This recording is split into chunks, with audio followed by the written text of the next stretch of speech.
Welcome to TOCHI Stories. Please don't forget to like, subscribe, and turn on post notification because it will mean the whole world to me. Now let's get right into the story. Brace yourself. The air was thick with Lagos humidity as Chuka tightened the last strap on his traveling bag. It was the fifth trip in 3 months, each one longer than the last.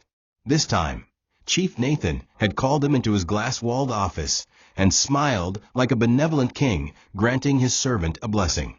"Chuka, my boy," he had said, "this one is big. I trust only you." The assignment was in Bielsa, 3 weeks minimum, overseeing a delicate structural redesign for a government property. As usual, the raise came with a condition: full commitment. Chuka hesitated, his mind drifting to the date, April 14th, his wedding anniversary. He had planned a quiet dinner with Adiz, his wife of 8 years. But when he mentioned it to her, she waved it off with a soft smile. "Go, my love. We'll have plenty anniversaries. This project matters more. Do it for us." Her voice was velvet, her hands gentle as she tucked the corner of his shirt. Chuka nodded slowly, guilt making a home in his chest as he picked up his bag and stepped into the waiting cab. The road to Bielsa was long and littered with potholes, much like the thoughts rumbling in Chuka's mind. He remembered the early days of his marriage, when Adiz would cry as he left for work, clutching his hands like her life depended on it. Back then, they had nothing but each other and hope. He worked as a junior technician, saving every naira, dreaming of a home that wouldn't leak during the rainy season. They had prayed together, starved together, and planned a life built on resilience. When Chief Nathan hired him 5 years ago and promoted him quickly, it felt like God had smiled upon him. Nathan treated him like a son, constantly reminding him of his potential, often with backhanded compliments. Chuka never questioned why he was always chosen for the faraway jobs. He saw it as trust, favor. He saw himself as loyal, lucky even. But on this trip, something gnawed at his stomach, a quiet unrest, too shapeless to name, yet too sharp to ignore. Adiz called later that night. Her voice was sweet and affectionate as always. "I miss you already," she whispered, the soft hum of their ceiling fan audible in the background. Chuka smiled and leaned against the bed frame of the small hotel room. "I miss you more," he replied. They talked about nothing in particular: food, traffic, his hotel mattress. She reminded him to use the antiseptic in his bag, to drink bottled water only. The same rituals they had developed over years of these work trips. When the call ended, Chuka stared at the ceiling in silence. Their love had changed, less fire, more rhythm. Still, he trusted her.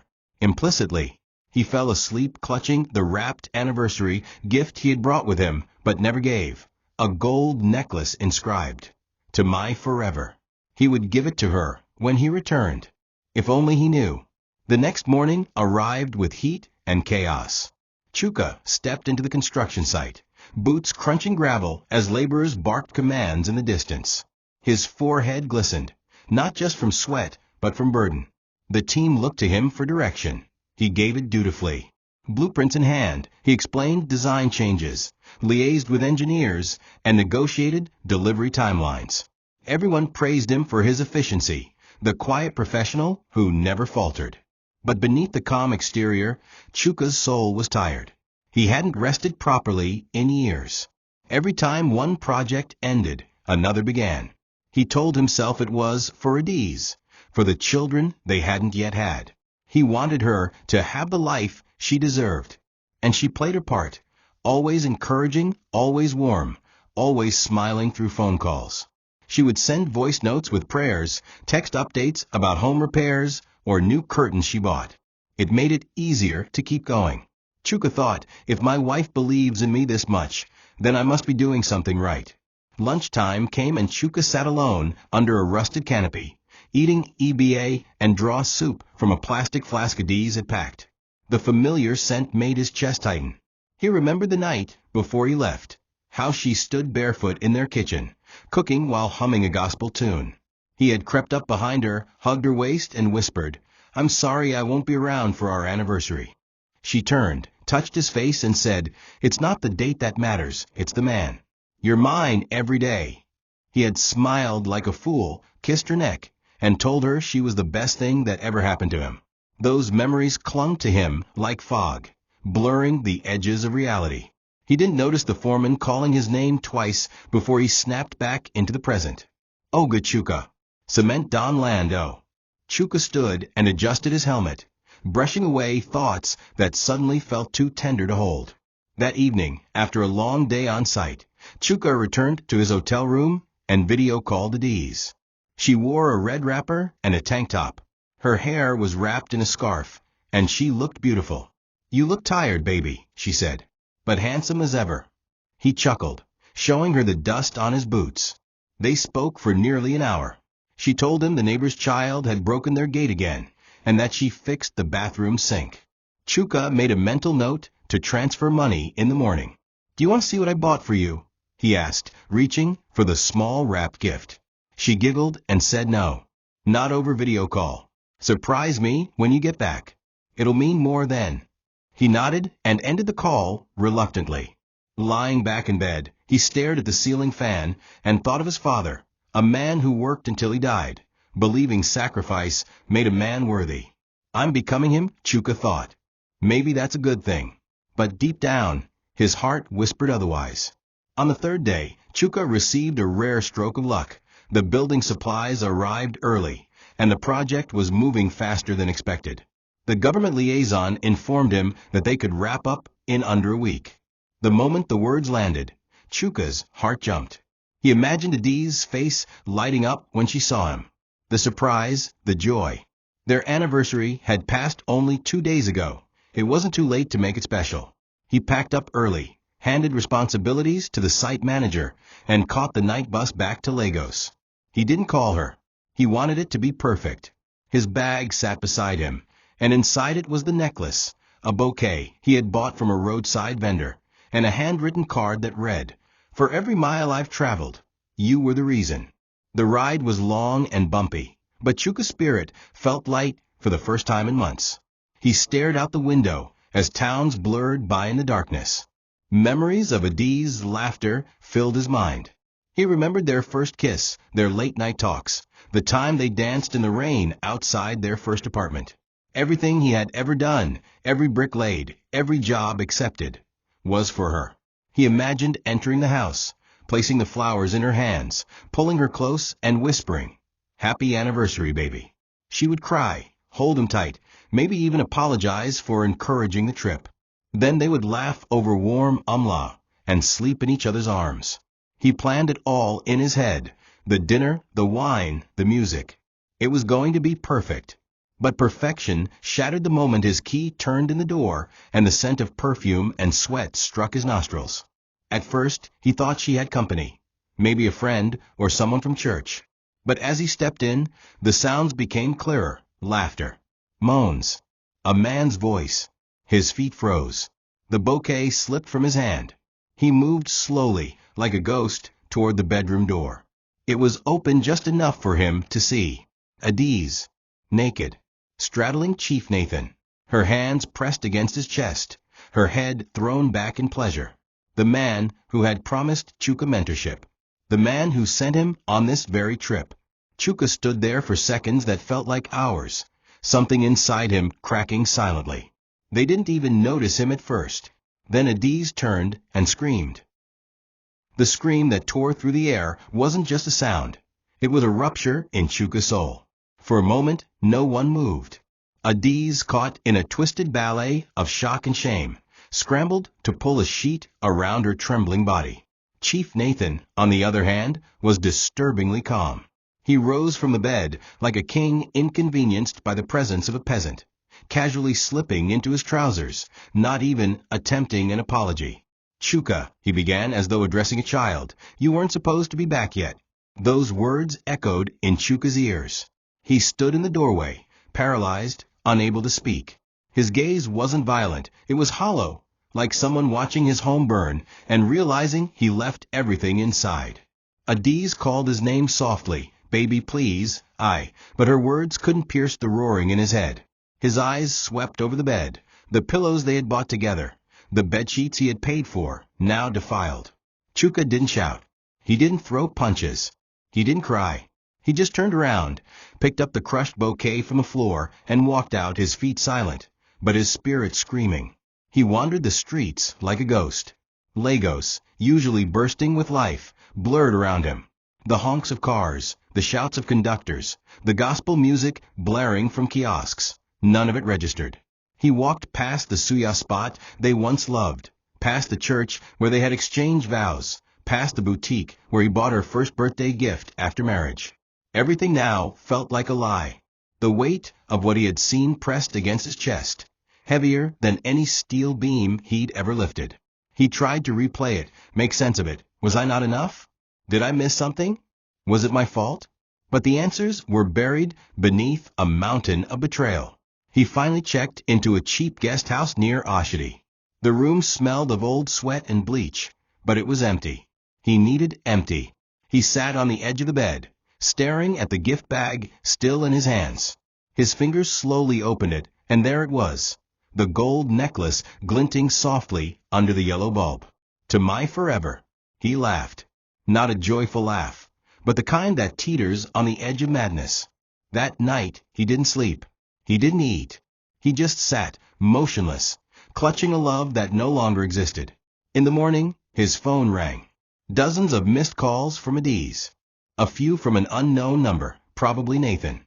Messages filled his screen. It wasn't what it looked like. Please come home. I love you. Lies. All of them. Chuka powered off the phone and placed it in the drawer.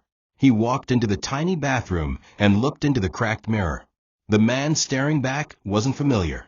His eyes were sunken, his lips dry, and his face a canvas of betrayal. For years, he had sacrificed sleep, joy, and comfort for a woman who offered him to another man like a reward. Or was she the reward? He thought bitterly. He splashed cold water on his face and sank to the floor, back against the toilet tank. Hands pressed his chest. He didn't cry, not because he didn't want to, but because something in him had broken. Some wounds bleed, others silence. His was the latter. 2 days passed. Chuka didn't return home, didn't pick up calls, didn't eat more than crackers and sachet water. The guest house receptionist began to worry, occasionally knocking on his door and offering stew or pap. He always declined. He wasn't hungry, at least not for food. He was starving for answers, for understanding, for peace. His mind looped through memories with Adiz. The early days when they had just one mattress and a single bulb, when they lit candles not for romance, but because there was no power. He remembered how they'd prayed together, planned together, survived together. He thought of the miscarriages she had, how he held her hand and whispered hope into her ears. Now he wondered if those tears were ever real. Had he been living in a movie written by someone else? A pawn in a sick script performed in the theater of his own home? The pain wasn't in her nakedness with another man. It was in the fact that he had loved her with everything, and she had auctioned his loyalty for convenience. On the third day, he shaved his face with a dull razor in the guest house bathroom. He looked at himself with a numbness that frightened him. He wasn't suicidal, but he was lifeless. He wore a clean shirt and stepped out for the first time. Not to go home, not to work, just to breathe somewhere that didn't smell like betrayal. He found a quiet street and sat under a mango tree near a bus stop. For hours, he watched strangers pass by, a mother dragging her twins, a hawker arguing with a policeman, an old man carrying bread on his head. Life was moving on, uncaring, unsympathetic. He was just another broken man in a city full of them. Eventually, he walked into a cybercafe, paid for an hour of browsing, and began searching hotels on the mainland. He wasn't ready to go home, but he needed a place where the walls didn't whisper memories. That evening, as he checked into a modest hotel in Egbeda, he found himself seated across from a middle-aged man in the lobby who offered him a drink. They didn't talk, just sat. Two strangers sharing silence. It was oddly comforting. When Chuka got to his room, he finally opened his Bible, the one Adiz gave him on their 3rd anniversary. Inside was a sticky note she had once written, "No matter where life takes us, I will always be proud to call you my husband." He tore it out, folded it slowly, and placed it in the trash. "You were never proud of me," he whispered. You just used me as cover for your shame. That night, he laid on the bed and stared into the dark until sleep finally claimed him. In his dream, he was running. Not from something, but toward something. He just didn't know what. It was on the 5th day that Adiz found him. He had left his old SIM card in the guest house drawer, but a mutual friend had seen him at the cafe and mentioned it to her. She came without warning, her face bare, her eyes red, and her voice trembling. "Chuka, please," she said as he opened the hotel room door. She looked like a ghost of herself, her wrapper barely tied, her feet dusty, her voice cracked. Chuka said nothing. He stepped aside and let her in. She collapsed on the edge of the bed, sobbing into her palms. "I didn't mean to hurt you," she wailed. "It just happened. I didn't plan it. Nathan, he pressured me. He used his power. I didn't know how to say no." Chuka leaned against the wall, arms folded, eyes expressionless. She looked up, desperate for a reaction. "You believe me, don't you?" He didn't answer. Because he didn't. He didn't believe anything anymore. Adiz stood and grabbed his hands, tears streaming down her cheeks. "It was a mistake. Just once. Please, I swear to God." But her voice faltered when she saw Chuka raise a single eyebrow. Just once? She knew she had fumbled. He gently pulled his hands from hers and turned away. "Why, Adiz?" he asked finally. His voice was soft, but each word cut like a blade. "I gave you everything. I loved you beyond myself." "Why?" She sniffled and shook her head, unable to form coherent words. "You were always gone," she murmured. "Always working. I felt alone. And he was there." That was the final nail. Chuka nodded slowly, as though confirming the death of something sacred. "So, I was working to give us a better life, and you were using my absence to entertain my boss?" The words were too heavy for her to respond to. She just knelt there, weeping. But Chuka wasn't the man who left that house days ago. Something inside him had hardened. Not into hatred, but clarity. He looked down at her, not with contempt, but with realization. "You didn't just cheat," he said quietly. "You planned it with him. You both orchestrated this. Every trip, every lie, every kiss you gave him while telling me to hurry back home." Adiz reached for his leg, but he stepped back.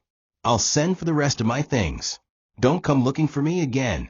She gasped as if slapped. "You're leaving me?" Chuka chuckled, without humor. "You left me a long time ago. I just caught up." And with that, he walked past her, through the door, into the night, the beginning of the end. The call came late in the evening, not from Adiz, but from Chief Nathan himself. His tone was unusually calm, even warm, as if the last week hadn't happened.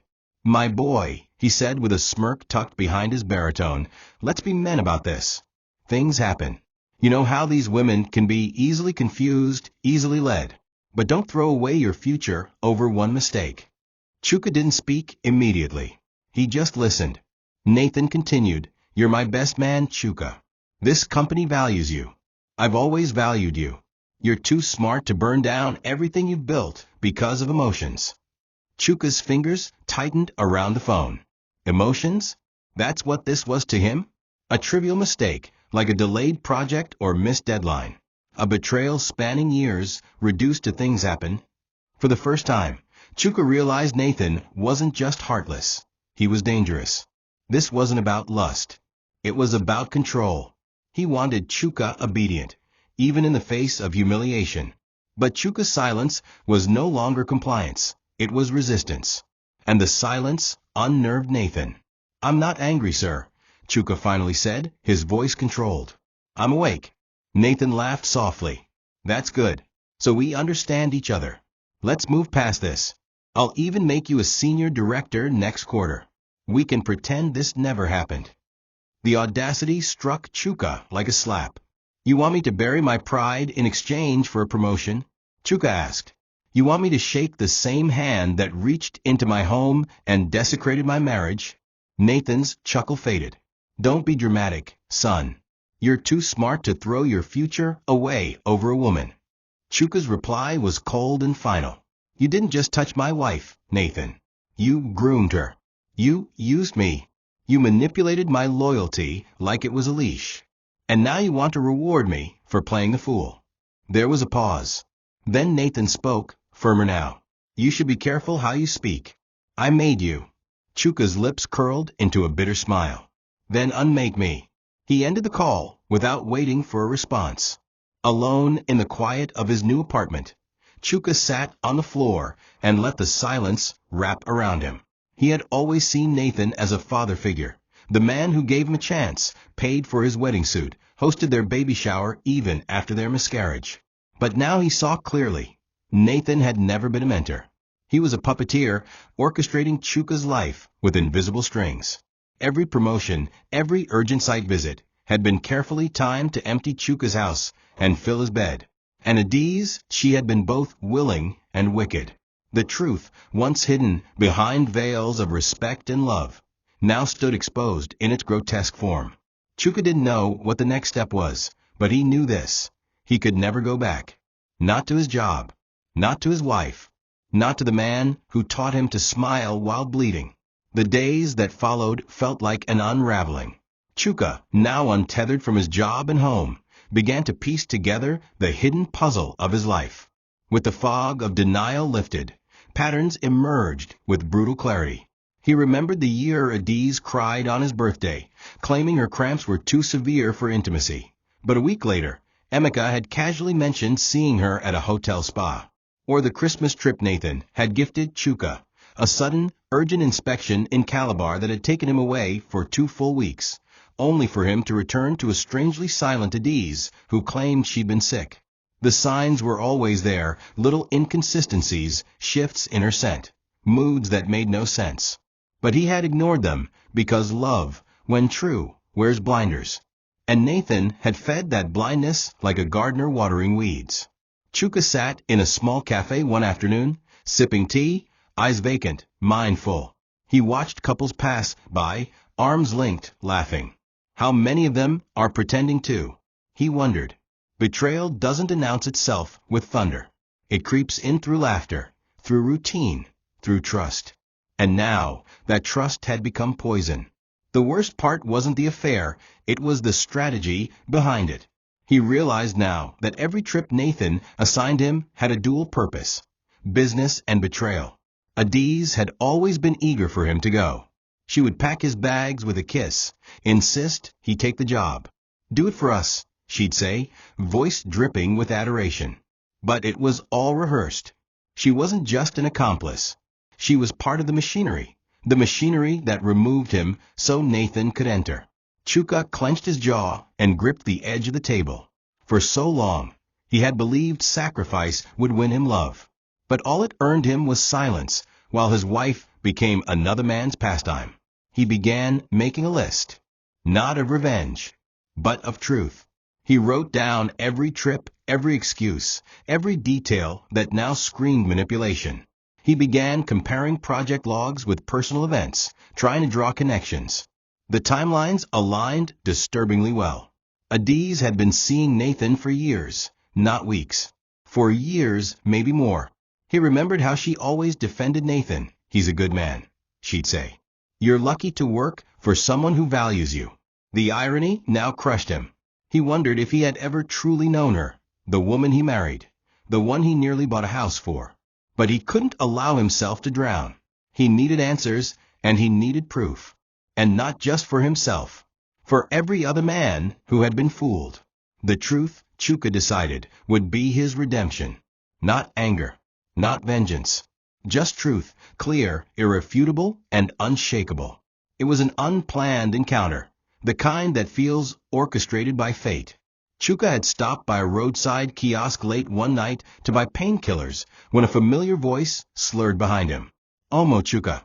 It was Emeka, Adiz's younger brother. The same Emeka who had once lived with them for a year during NYSC. The same Emeka who had always been overly protective of Adiz, but seemed to shift awkwardly around Nathan. He reeked of alcohol and guilt. "Guy, beg wait," he called again, chasing after Chuka, nearly stumbling over a pothole. Chuka turned slowly, unsure whether to engage. But something in Emeka's eyes, a mix of shame and urgency, made him pause. Emeka grabbed his shoulder and sighed. I didn't know you found out, he whispered. I swear I didn't mean to. I thought it would stop. They sat on a concrete bench by the roadside, Emeka nursing a bottle of cheap gin, Chuka staring at the stars as if they held explanations. Emeka spoke through hiccups and tears. It started 4 years ago, he confessed. She didn't plan to at first, I think. It just happened. Nathan gave her money to help pay off the fertility tests you guys couldn't afford. She said it was a gift. Then he offered her a job at one of his sister's boutiques. It started from there. She didn't even hide it much when I was around. Chuka felt his heart sink deeper into a place it had never reached before. For years. That meant the anniversary dinner, the miscarriage, the beach trip he had planned to make it up to her. All during the time she was with another man. Emeka wiped his face and muttered. She even got pregnant once. Nathan's. I don't know what she told you, but she got rid of it. Said it would ruin everything. Chuka didn't flinch. He had no more room for pain. Only space for clarity. Why didn't you say anything? He asked. Emeka shook his head. Because she's my sister. And because I didn't think you'd believe me. Everyone believed the picture of her you painted. Even me. He handed Chuka a flash drive. I kept some messages. I don't know why. Maybe because I knew one day this would explode. Chuka took it, his hand steady. You did the right thing, even if late. Emeka looked up at him with watery eyes. Are you going to destroy them? Chuka stood, slipping the flash into his pocket. No, he said softly. I'm going to set myself free. And for the first time in days, he felt it, the faint stirring of purpose beneath the ruin. The next morning, Chuka rose with a clarity he hadn't felt in weeks. The sky outside was gray, the kind of soft melancholy that matched the stillness in his heart. But this time, the silence wasn't from despair, it was deliberate. Silence had become his armor. He no longer needed to scream to be heard or to lash out to be respected. The truth had given him something stronger than rage, detachment. That afternoon, he walked into his office building one last time. No drama. No notice. Just a quiet envelope placed on the HR desk with his resignation letter inside. The receptionist smiled when she saw him, asking if he was back from his trip. He smiled gently and said, I'm going somewhere better. He walked through the halls, the same halls where he had run errands, stayed late, sacrificed weekends, and didn't look back. The weight was lifting, and not a single person, not even Nathan, knew what he carried now. Back in his apartment, Chuka sat alone at his desk, staring at the flash drive Emeka had given him. For hours, he debated whether to open it. A part of him feared it would further damage the fragile healing he was constructing. But another part, the part that had been silenced for years, wanted to know. Finally, he inserted the drive and opened the folder. What he saw took his breath away. Screenshots of messages, some playful, others vulgar, between Adiz and Nathan, dating back years. One message from Adiz read, he's leaving for Port Harcourt on Sunday. We'll have the house to ourselves again. Another from Nathan said, tell him it's for the family. He always believes that line. The cruelty was surgical, as if they were choreographing a dance of betrayal behind his back. There were even receipts of money transfers from Nathan to Adiz labeled business support and rent. His marriage had been nothing more than a performance, and he had been the paying audience. He didn't cry. He didn't scream. He just closed the laptop and exhaled deeply. The silence in the room felt like truth sitting beside him. In the days that followed, Chuka went invisible. He ignored all of Adiz's calls, avoided mutual friends, and didn't respond to his colleagues' confused messages about his resignation. His quietness became a statement. People began to ask questions. Rumors started to swirl. Some said he had fallen into depression. Others said he had been fired. A few, whispering in inner circles, began to suspect that something had happened. But Chuka didn't care. Let them guess. He wasn't interested in defending his name. He was interested in rebuilding it. Quietly, firmly, on his terms. He started going for long walks at dawn, sitting in libraries, journaling every memory of Adiz and Nathan, not to hold on to pain, but to release it. Every written word was a thread cut, a burden lifted. His silence was not surrender. It was preparation. Because the next time he spoke, it would shake everything. It was at a quiet book cafe in Acadia that Chuka ran into Igoma, the woman who had once loved him without conditions, without shame, and without needing to be impressed.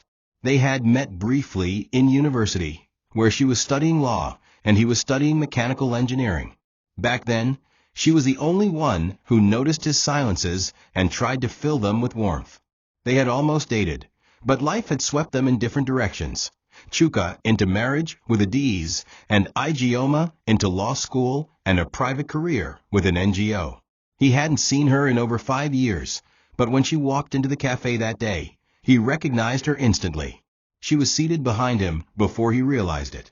Her voice sang his name like a familiar song. Chuka. He turned, blinking.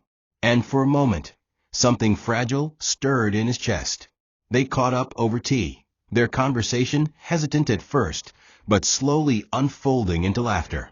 Igoma hadn't married, not because of a lack of suitors, but because, as she said with a smile, "I've seen too many women marry men who treat them like accessories."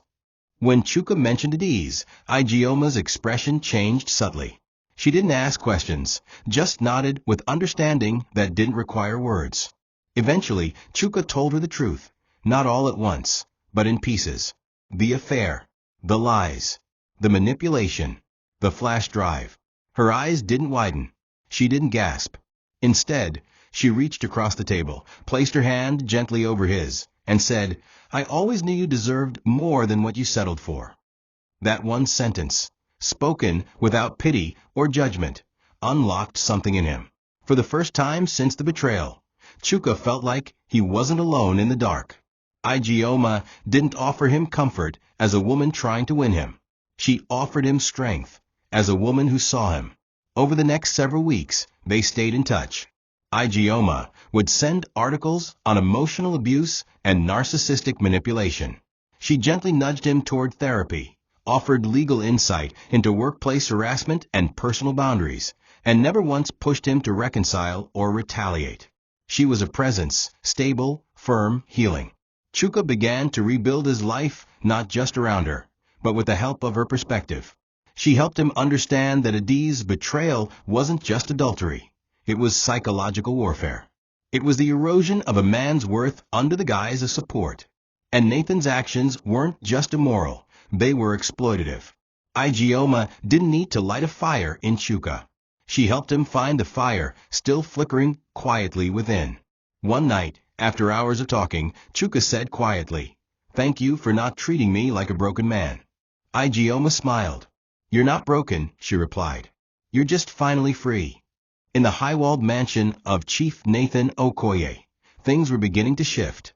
His wife, Gloria Okoye, was no stranger to suspicion. She had long suspected her husband of cheating, but in the world of Lagos high society, such things were expected, even tolerated.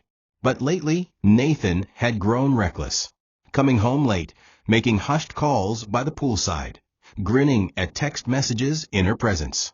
Gloria wasn't naive, she was patient. She had been watching, waiting. And the final thread came when she overheard a phone conversation, Nathan bragging to someone about how he finally got rid of Chuka, laughing about how easy it was to sleep with a loyal man's wife. That sentence shattered something in Gloria, not because of morality, but because of power. Nathan's arrogance had spilled into her space, and that she could not ignore.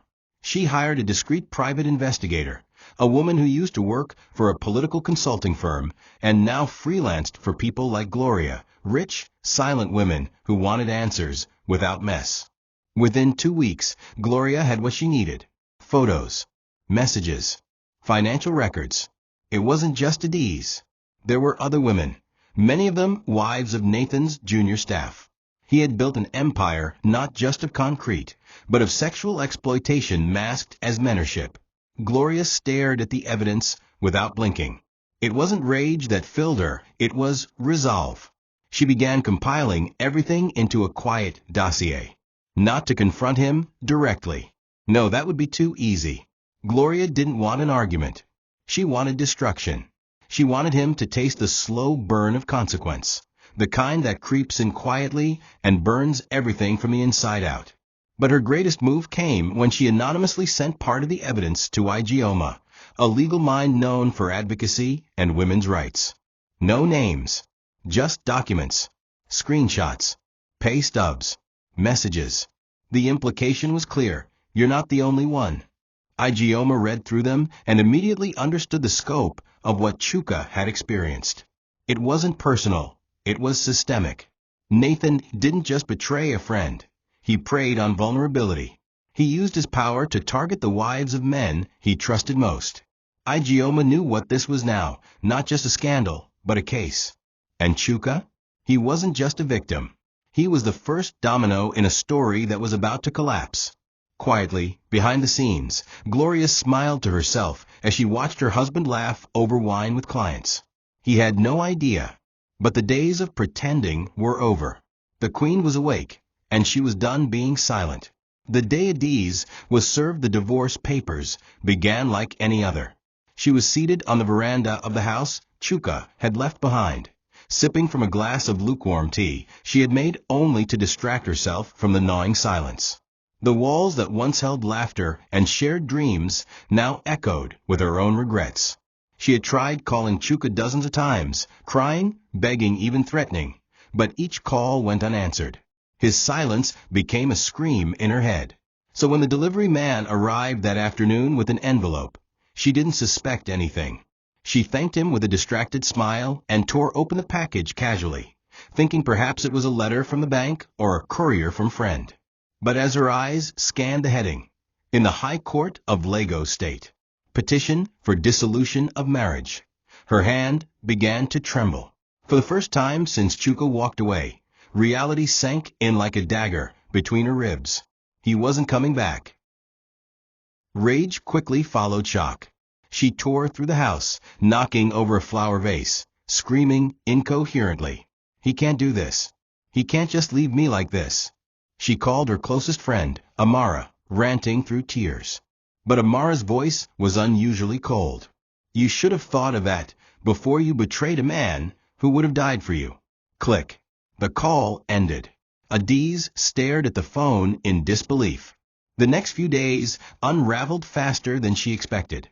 Word of the divorce spread like wildfire, not from Chuka, but from community gossip. People began asking questions. And when silence met those questions, suspicion bloomed. Soon, stories leaked. Whispers turned to accusations. Women in their estate began to withdraw from her. Even the market women she once patronized now muttered as she passed. The shame was suffocating. She had never imagined that her carefully built illusion of being the devoted, hard-working wife would collapse so suddenly and publicly. Still, she wasn't prepared for what came next. An anonymous blog post appeared online, "The Mentor's Bed: How Power and Privilege Undress Trust," an article exposing the affairs Chief Nathan had with wives of employees, including one man whose marriage was destroyed because of it. The details weren't named explicitly, but the dots were easy to connect. Screenshots of anonymous messages, financial transactions, and timelines were included. Everyone knew. Within hours, people began tagging her, whispering her name, questioning her morals. Church members pulled away. Even the pastor's wife, who had once praised her marriage publicly, refused to return her calls. Adiz's shame became a stain too large to wash. Alone in her once proud living room, surrounded by furniture Chuka had worked himself to exhaustion for, she finally wept, not just from guilt, but from the terrifying realization that she hadn't just lost her husband, she had lost the world he'd built around her. It was a quiet evening when Igoma slid a flash drive across the table to Chuka. They were sitting in her office, a modest, warmly lit space filled with law books, framed awards, and protest photographs from her NGO days. Her expression was calm but sharp, like a blade wrapped in silk. "I need you to see something," she said. "This isn't about Adiz anymore. It's bigger." Chuka plugged the drive into her laptop, his heart already bracing itself. What unfolded on the screen, however, wasn't just betrayal. It was theft. Financial spreadsheets, doctored salary records, backdated documents showing that Chuka had been paid less than every other supervisor in his department. despite doing the bulk of the work. There were emails between Nathan and the finance officer joking about keeping the boy hungry so he stays loyal.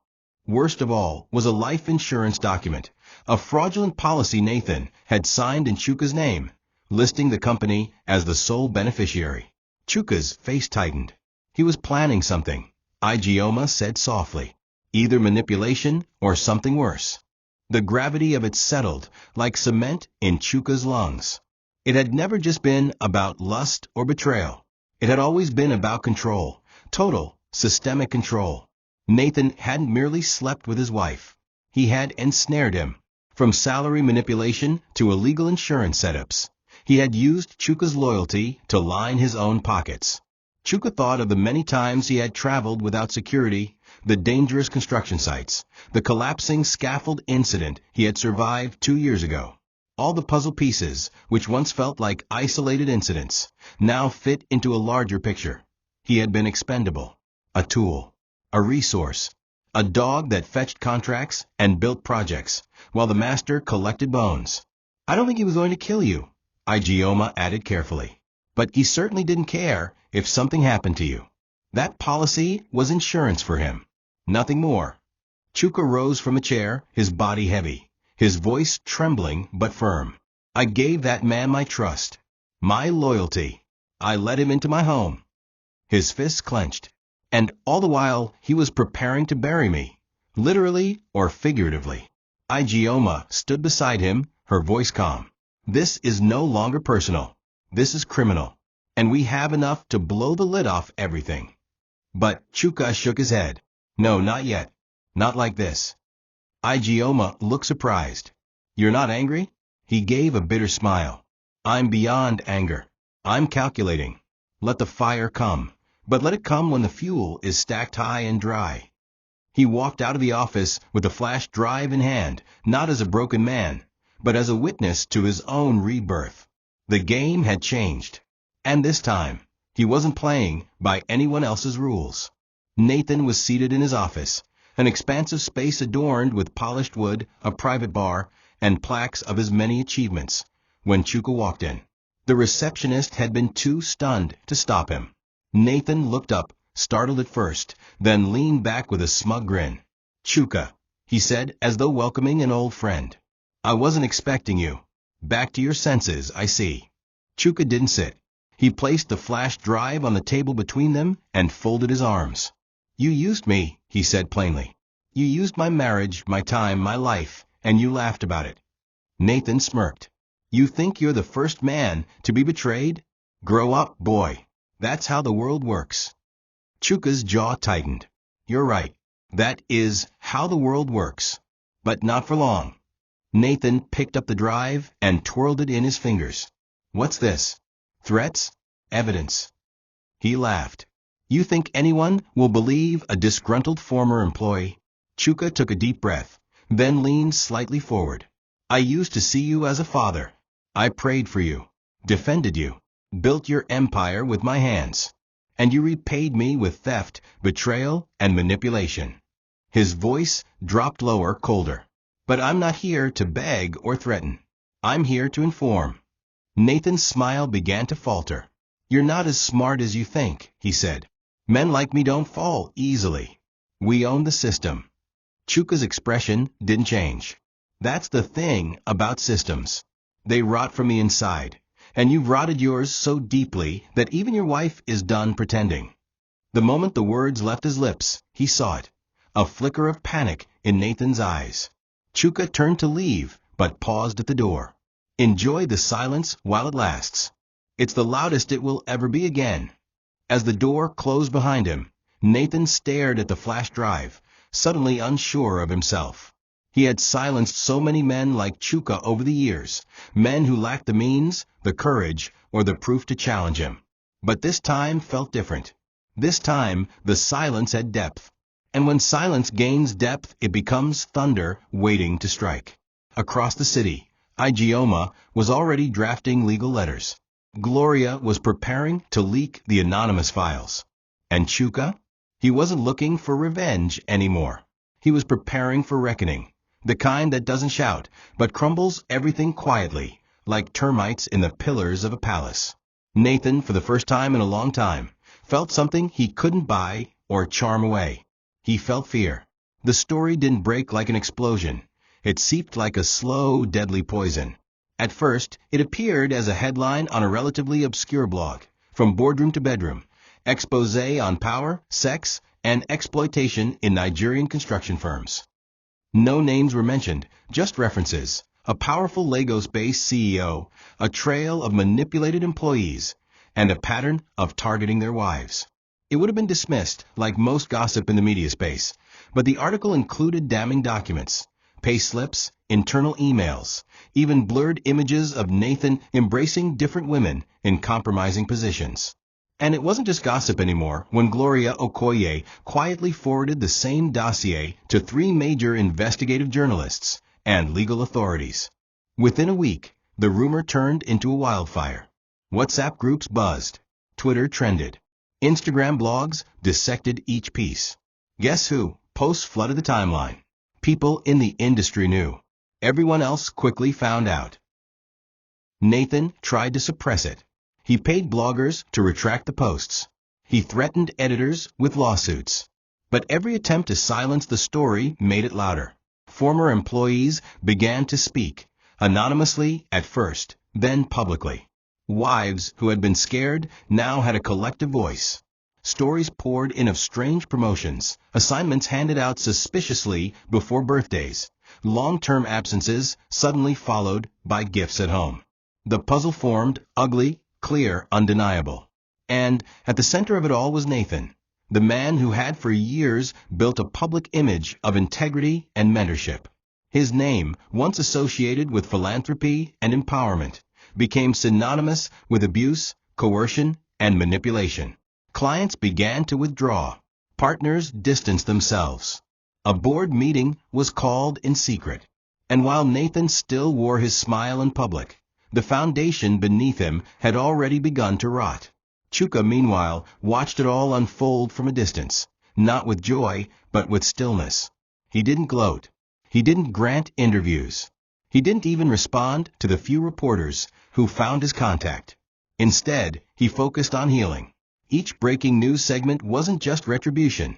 It was a piece of closure. Igoma stood beside him through it all, reminding him that survival wasn't enough. Dignity had to follow. She kept the legal channels clean, ensuring that his name was never dragged through the public chaos. One evening, while scrolling through headlines, Chuka came across a quote from a prominent industry leader. "I once respected Nathan. Now I wonder how many lives he built on silence." Chuka closed his phone and looked out the window, the sun beginning to rise.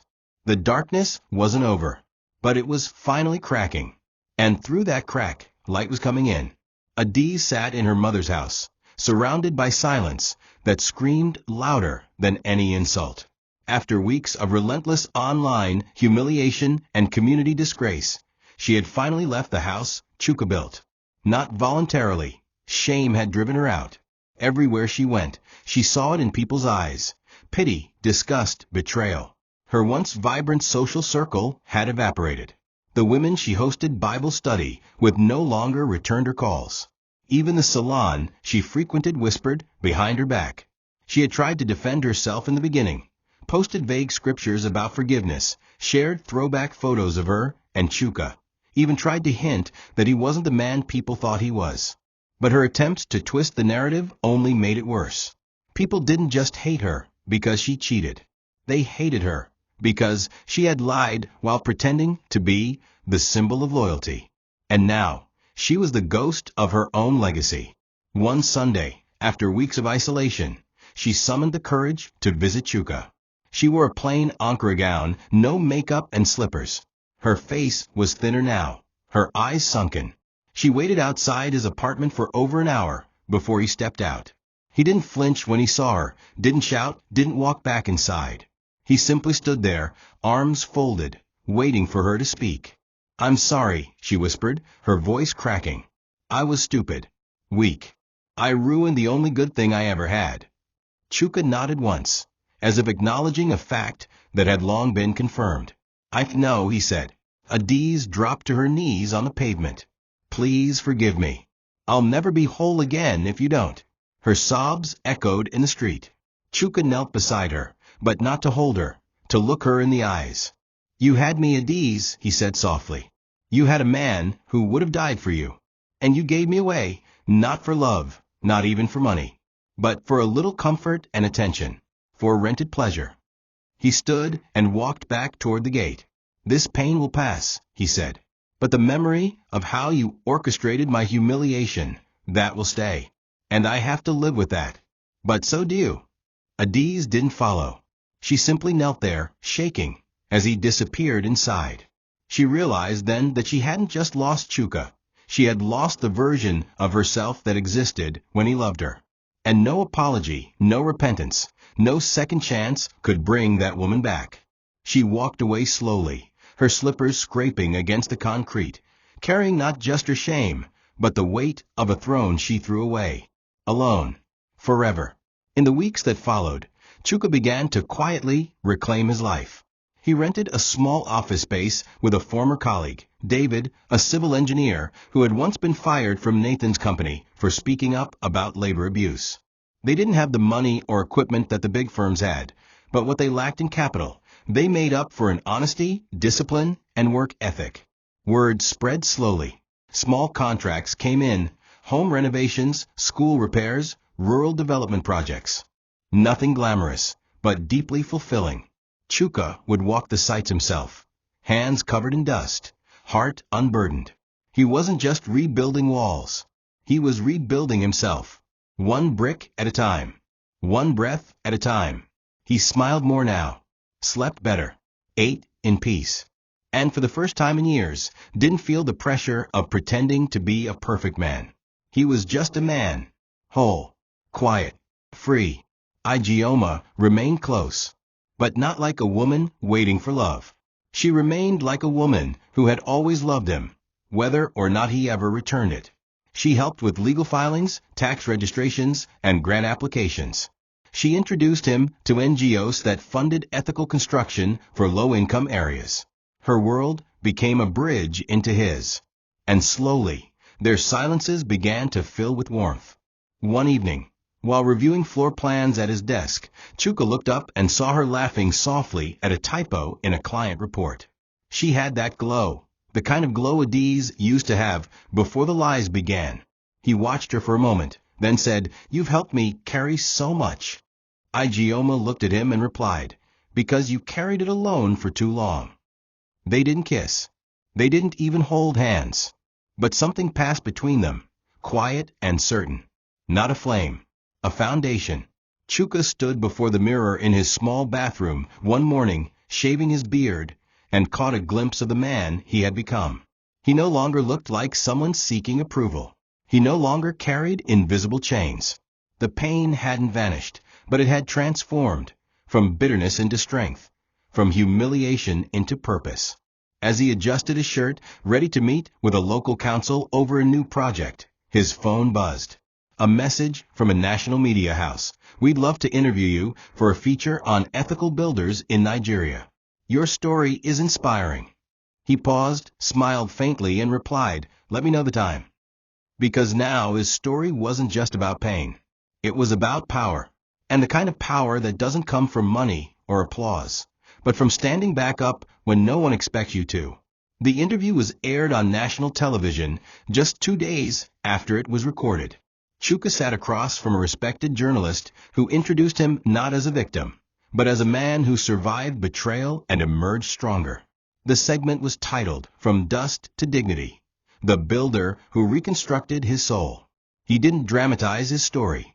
He didn't mention names. He spoke in metaphors, in lessons, in quiet reflections. Sometimes, he said, you spend years building a house, only to discover it was never yours. But that doesn't mean you stop building. It means you learn to build better, stronger, and for yourself. Viewers across the country were captivated not just by his story, but by his composure. Here was a man who had every reason to seek revenge, yet chose grace. His voice, calm and reflective, carried more power than any scandal ever could. By the end of the interview, the public wasn't just sympathetic, they were inspired. His phone didn't stop ringing for days. Former clients, estranged friends, even strangers from other states reached out to thank him, encourage him, or simply listen. Local newspapers picked up the story. Church leaders shared his words in sermons. Youth forums invited him to speak. He politely declined many offers, not because he was afraid, but because he understood something most didn't. Healing wasn't performance. It was sacred. He accepted only one invitation: to speak at a youth conference on integrity in business and marriage. On that stage, wearing a modest suit, he told young men to guard their peace, to understand that not every opportunity is favor, and that silence is not weakness, it's wisdom matured. The hall erupted in applause, not because he sounded perfect, but because he sounded like truth. That evening, Chuka returned home to his modest flat, where Igoma was waiting with a warm meal. She hadn't watched the interview live. She had recorded it and sat quietly while he ate, asking him how he felt rather than what he said. That meant more to him than any compliment. After dinner, they walked to a small rooftop garden they had planted together: tomatoes, pepper, scent leaf. He looked up at the stars and said, "I was supposed to be nothing, and they tried to make sure I stayed that way." Igoma took his hand. "And yet here you are." For the first time in a long time, Chuka allowed himself to feel joy, not the loud kind, but the kind that sits deep in the soul. He realized he hadn't just survived betrayal. He had redefined what it meant to be whole. And in that moment, beneath a quiet sky, he finally reclaimed himself. It wasn't a courtroom that brought Nathan down. It was reputation. The company board, desperate to salvage what was left of their public image, forced Nathan into early resignation. The investigation initiated by Gloria's leaked documents had exposed enough improprieties to trigger compliance audits and investor withdrawals. One by one, his allies distanced themselves. He lost endorsement deals. His foundation shut down. The man who once ruled with charm and unchecked power now lived in quiet disgrace. Rumors spread that he had relocated to Ghana for a while to cool off. But no matter where he went, he carried the weight of his name's collapse. And though he never reached out to Chuka again, he would occasionally see the man's face on billboards, in magazines, in conference flyers. It burned him, not because Chuka was thriving, but because he had no part in it anymore. Adiz, too, faded into quiet obscurity. She attempted a relocation, tried to join a new church, even considered rebranding her business. But betrayal leaves a shadow, one that clings. She wrote Chuka a letter months later, not asking for reconciliation, but for closure. In it, she admitted her wrongs, confessed to the emptiness she now felt, and said one line that stayed with Chuka for a while: "I didn't cheat because you were weak. I cheated because you were good, and I thought goodness was ordinary." He read the letter once and never responded. There was nothing left to say. Some endings aren't loud. Some are just silent acknowledgments that love, once broken, doesn't always heal. And that's okay. A year passed. Then another. Chuka's company, Stone and Soul Projects, became one of the most respected ethical construction firms in the region. Igoma became a partner in both law and life. They never rushed their love. There was no grand wedding or viral proposal, just a quiet evening on the same rooftop garden, where Chuka looked at her and said, "Let's build a life, the kind neither of us needs to run from." And she said yes. Peace, he discovered, wasn't the absence of pain. It was the presence of clarity, dignity, and truth. And though betrayal had once stripped him bare, it had also set him free. Free to rebuild. Free to trust again. And free, finally, to rest in a home where love wasn't orchestrated, but earned. Thank you for watching this video. What did you learn from this story? Drop it in the comments. Please make sure you like, comment, and subscribe to my YouTube channel TOCHI Stories for more.